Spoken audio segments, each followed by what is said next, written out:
میں ایک مختصر بات کہنا چاہتا ہوں کہ ہم لوگ جو تراویحوں میں بیٹھتے ہیں، جو تراویحوں میں کھڑے ہوتے ہیں، جو نیتیں باندھتے ہیں، اس وقت سب سے زیادہ یہ حال ہے ہمارا کہ ہم نیت تو باندھے ہوتے ہیں، لیکن ہمارا جو دماغ ہوتا ہے وہ دماغ اس نماز میں، اس نیت میں اور اس تراویح میں نہیں لگا ہوتا۔ یہ ہم مسلمانوں کی سب سے بڑی کمی ہے۔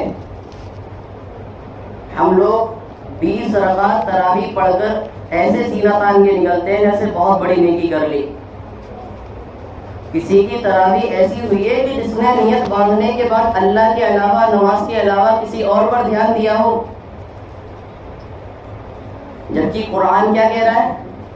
وَيُنَزِّلُ مِنَ الْقُرْآنِ مَا هُوَ شِفَاءٌ وَرَحْمَةٌ لِّلْمُؤْمِنِينَ۔ کیا کہا جا رہا ہے؟ قرآن میں شفا ہے اور رحمت ہے۔ قرآن سنیں گے تو شفا بھی ملے گی اور اللہ تعالیٰ کی رحمت بھی برسے گی آپ کے اوپر۔ لیکن ہم نے اس قرآن کی قدر نہیں کری، ہم نے قرآن کی بے قدری کرتے ہوئے، بے قدری کیسے؟ قرآن جو پڑھا جائے، نورانی قاعدے کے دوسرے پیج کے اندر یہ اتارا گیا ہے کہ جب قرآن پڑھا جائے تو اس کو دل لگا کر سنیں۔ کس لیے؟ الہی الحاکمین کا حکم ہے کہ پڑھو کیسا پڑھتے ہو، اور سننے والے کے لیے حکم ہے کہ الہی الحاکمین کا کلام پاک پڑھا جا رہا ہے، اس کو غور و فکر کے ساتھ سنیں۔ اور کیا کہا جا رہا ہے؟ دل کا زن دور ہوتا ہے۔ اور دوسری چیز، قرآن کریم کا یہ نہیں ہے کہ پڑھا لکھا قرآن پڑھ رہا ہے اس کا بھی فائدہ ہے، نہیں، جو انجان ہے، جو ٹوٹے پھوٹے طریقے سے پڑھتا ہے، مطلب نہیں پڑھنا جانتا ہے لیکن کوشش کر رہا ہے، اس میں یہ بھی بتایا گیا ہے کہ اگر کوئی شخص اس کو سمجھانے کے علاوہ ڈائریکٹ جا کے یہ کہہ دے کہ ایسے پڑھنے سے کیا فائدہ، تو مولانا ابرار الحق صاحب اس چیز کے اندر اتار دیں کہ وہ بددین اور جاہل ہے۔ کون ہے وہ؟ بددین اور جاہل۔ قرآن کریم وہ کتاب ہے جو اللہ کے نبی صلی اللہ علیہ وسلم پر اتری، جس کا کیا الفاظ ہے؟ حضرت جبرائیل علیہ السلام جب آئے، اللہ کے نبی بیٹھے ہوئے ہیں، ایک جھٹکا دیتے ہیں، کہتے ہیں اقرا، یعنی کہ اقرا کے معنی ہے پڑھو۔ اللہ کے نبی کہتے ہیں میں امی ہوں، مجھے پڑھنا نہیں آتا، پھر جھٹکا دیتے ہیں، اللہ کے نبی کہتے ہیں مجھے پڑھنا نہیں آتا، تیسرے جھٹکے میں اللہ کے نبی پڑھتے ہیں اقرا بسم ربک الذی خلق خلق الانسان من علق۔ یہ وہ کتاب ہے،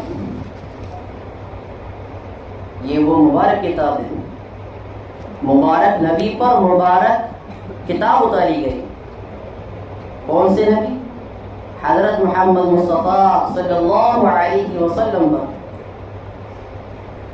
جس کا ایک ایک حرف پڑھنے پر ہم کو 10 نیکیاں ملتی ہیں، جس کی قدر کرنے پر ہم کو بہت بڑا ثواب ملتا ہے۔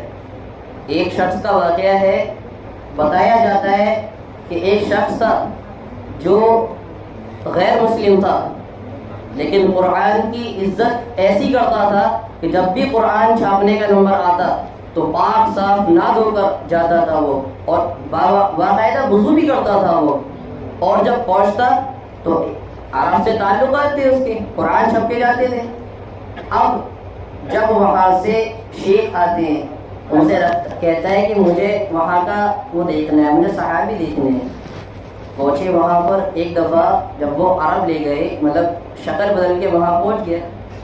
اب جب وہاں پہنچا تو دیکھتے ہیں کہ اس جگہ پر ایک صحابی کی قبر مطلب ٹرانسفر ہو رہی ہے، تو وہاں اس کو موقع نہیں دیا جا رہا تھا، وہ 20 بدل کے کسی نہ کسی شیخ کے ذریعے سے پہنچ گیا، صحابی کا چہرہ دیکھا، لوٹ کر آیا، کچھ دن بعد وفات ہو گئی، انتقال ہو گیا۔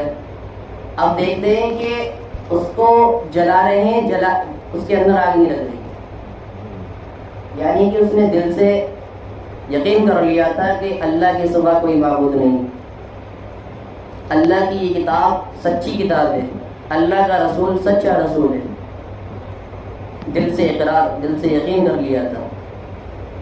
کیا دیکھتے ہیں؟ جلا رہے ہیں، جلا نہیں ہے۔ بہت سارے پنڈتوں نے نہن لگا دیا ہے کہ جلاؤ سے جلاؤ، جس سے گھی ڈال لے، نئی چیزیں ڈال لے، پیٹرول ڈال لے، آگ ہی نہیں لگ رہی۔ لاسٹ میں کیا کر دیا؟ عالموں کے حوالے کر دیا، لیجیے یہ آپ کے اس میں رہتا تھا، اس کو دفنا دیجیے، اور مٹی میں دفن ہو گیا۔ قرآن پڑھنے والے کی اللہ خود وہ کر رہا ہے، مطلب احترام بھی کرنا اور اس کو پڑھنا، اور جب پڑھے تو اس کو ایسے پڑھے جیسے کہ آپ اللہ سے اپنے دل کی باتیں کر رہے ہیں، اللہ آپ سے قرآن کے ذریعے سے کچھ کہہ رہا ہے۔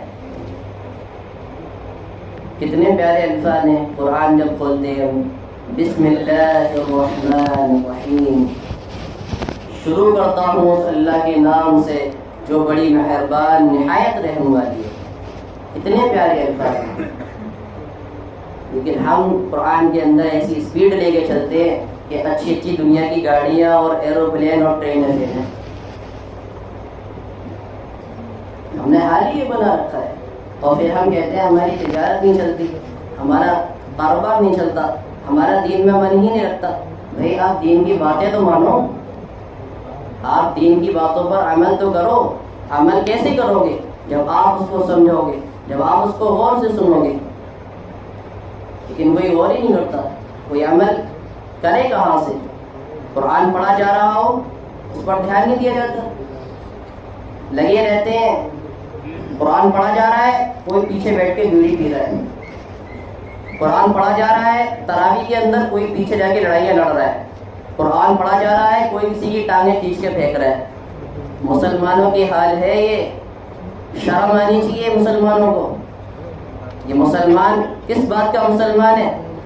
اپنی کتاب کا احترام نہیں کرنا جانتا، یہ ایسا مسلمان ہے؟ یہ وہ مسلمان ہے؟ اللہ کے نبی صلی اللہ علیہ وسلم نے جو کچھ ٹائم پہلے، کچھ عرصے پہلے، جو اللہ کے نبی کے دور میں اللہ کے نبی نے اپنی وفات سے پہلے کیا کہتے ہیں؟ اب دعا مانگتے ہیں اللہ کے نبی، اور کیا واقعہ بتایا جاتا ہے ان کے بارے میں کہ جب قیامت کے دن جب ہم سب کو کوئی بھی پہچان نہیں پا رہا ہوگا، ہم سب کو دیکھ کر پیچھے، یعنی کہ یہ کیا، باپ اپنے بیٹے کو یہ کہے گا یہ میرا بیٹا نہیں ہے۔ حضرت عیسیٰ علیہ السلام کہیں گے میں اپنی ماں مریم کا بھی سوال نہیں کرتا، حضرت موسیٰ علیہ السلام کہیں گے میں ہارون کا بھی سوال نہیں کرتا، حضرت ابراہیم علیہ السلام کہیں گے میں حضرت اسماعیل علیہ السلام کا سوال نہیں کرتا، یا اللہ میری جان بچائے۔ جب یہ عالم مچا ہوا ہوگا، ساری امت بھاگ رہی ہوگی، ساری امت بھاگ رہی ہوگی، نفسا نفسی کا عالم ہوگا۔ جب اللہ کے نبی صلی اللہ علیہ وسلم ایک طرف آواز مارتے ہوئے آئیں گے، یا ربی امتی یا ربی امتی یا ربی امتی، اے اللہ میری امت کو بچا لے، اے اللہ میری امت کو بچا لے۔ کون سی امت؟ زندگی بھر زنا کرتی رہی، زندگی بھر سود کھیلتی رہی، زندگی بھر قرض لے کر ادا نہ کر سکی، زندگی بھر ماں باپ کی نافرمانیاں کریں، یہ وہ امت ہے؟ یہ وہ مسلمان ہے؟ کیا یہی چیز کو مسلمان کہتے ہیں؟ عقیدے تو اتنے خراب ہے کہ اللہ کو چھوڑ کر ہم نے غیروں پر عقیدے رکھ لیے ہیں۔ کسی نے دوا لی، کسی ڈاکٹر سے دوا لے کر آئے، کیا کہتے ہیں؟ اس ڈاکٹر کی وجہ سے فائدہ ہو گیا، جبکہ شفا دینے والی ذات اللہ کی ہے، اللہ نے ذریعہ بنا دیا ہے۔ میں آپ کا زیادہ وقت لینا نہیں چاہتا، لیکن اگر پیچھے کوئی حافظ بیٹھے ہوں تو میرا یہ کہنا ہے کہ وہ آگے آ کے بیٹھ جائیں۔ کوئی حافظ بیٹھے ہوں تو آگے آ جائیں، آگے آ جائیے، آگے آ جائیے، آگے شباب صاحب آگے آ جائیے۔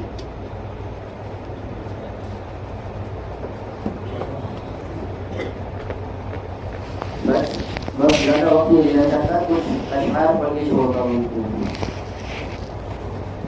باغ جنت کے اندر ایک واقعہ بتایا جاتا ہے کہ ایک پیر صاحب تھے جن سے مرید بھی تھے، جن کے چاہنے والے بھی تھے. وہ ایک شہر میں رہا کرتے تھے، لوگ جڑے ہوئے تھے، ملے رہتے تھے. اب کچھ ٹائم بعد ان کا جانے کا نمبر آیا اپنے گاؤں میں. جب پہنچتے ہیں، مطلب پہنچنے سے پہلے ان کے جو مرید ہوتے ہیں، ان کے جو دوست ہوتے ہیں، ان سے کہتے ہیں کہ اگر ہم آپ کے پاس آئیں تو ہمیں پتہ بتا دیجیے کون سا پتہ ہے، کون سا مطلب جگہ ہے. تو کیا کہتے ہیں، کہہ دینا کہ جھوٹوں کا محلے آ جائیں. اب انہوں نے کہا ٹھیک ہے، جھوٹوں کا محلہ. اب آنے کا نمبر آیا، پہنچتے ہیں گاؤں میں، پوچھتے ہیں جھوٹا کا محلہ کا ہے.